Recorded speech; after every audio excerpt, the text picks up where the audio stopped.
সকাল সকাল নিয়ে আসছে অনেক বড় একটা ইলিশ মাছ। তো আমি চলে গিয়েছিলাম হচ্ছে সকালের নাস্তা বানাতে ঝটপট করে এমতি। সকালের নাস্তা কি কি থাকবে তোমাদের সাথে শেয়ার করব, চলো দেখে আসা যাক। মাছটারে কেটে নিয়ে শুরু করে দিয়েছিলাম ভাজা। আর হচ্ছে বেগুনগুলো গোল গোল চাকচাক করে কেটে নিয়েছি, কারণ হচ্ছে বেগুন ওভাবেই আমার খুব ভালো লাগে। তো এভাবে করে নিয়েছিলাম। আবার একটা বেগুন পুড়িয়ে নিয়েছিলাম, সাথে বেগুন ভর্তা ছিল আর একটা ডিম অমলেট। আপনাদের ভাইয়া হচ্ছে সকালবেলা একটু মাছ ভাজা দিয়ে খেয়ে চলে গেছে, একটু ভর্তাটা তার খুব পছন্দ হয়েছে।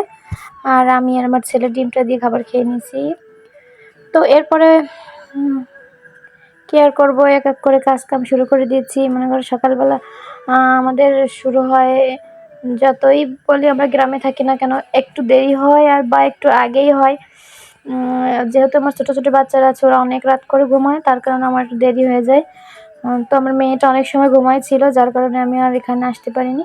তো এই ধারে খাবারটা কাছে টুছে দিয়ে আমি চলে আসছি এখানে। তখন আমি খাবার খাইনি, শুধু জাস্ট ওরা বাবাই খেয়ে চলে গেছে।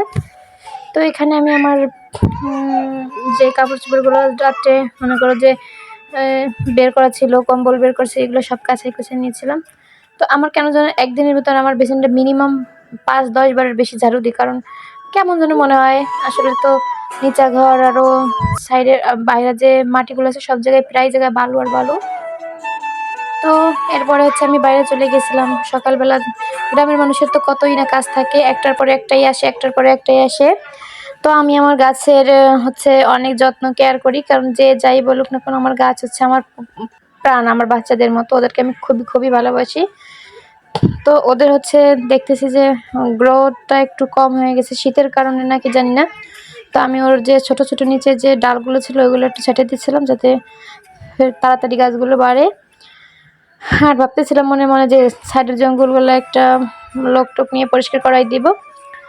তো সকালে হচ্ছে আমি আমার মেয়ে বাচ্চাদের যে কাপড় চোপড়গুলো ছিল ওইগুলোও ধুয়ে নিচ্ছি।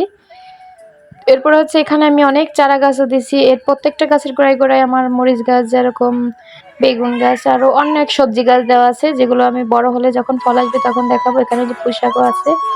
তো এখানে হচ্ছে আবার আমি নিজে শখ করে মরিচের চারা পাতাইছি, যেগুলো অনেক সুন্দরভাবে হয়েছে, কিন্তু আমি বাড়ি ছিলাম না, যার কারণে এবার হচ্ছে এগুলো সব মুরগির বাচ্চাগুলো এসে নষ্ট করে দিয়ে গেছে। তো এখানে দেখো যে আমার সুন্দর সুন্দর পুঁই শাক গাছ হয়েছে, কত সুন্দর। মানে রোদ উঠলে ওদের চেহারা যেন আরও সুন্দর হয়, উজ্জ্বল হয়। তো আমি আমার সকালবেলার কাজটা সেরে একবারে তারপরে আসলাম একটু খাবার খেয়ে নিতে। তো অল্প করে একটু একটু খেয়ে নিচ্ছিলাম। রান্না বাড়া তো করছি, আমার পছন্দ ছিল হচ্ছে ঝাল ঝাল করে বেগুনের ভর্তা, যেটা দিয়ে সবচেয়ে আগে খেয়েছি আমি। তো তারপরে হচ্ছে আমি যাব ভাবছিলাম কি যে একটু বাইরে, আজকে আর যাওয়া হয়নি, যদিও কালকে যাবো, যার কারণে আবার একটু ঢিলে পড়ে গেছে আমার কাজে। তো আমার একটা সরি ননদ না, আমার একটা ভাইজি হয়, সে আসছিল, ওকে একটু বুড়ো করে দিলাম। আমি অল্প একটু একটু পারি।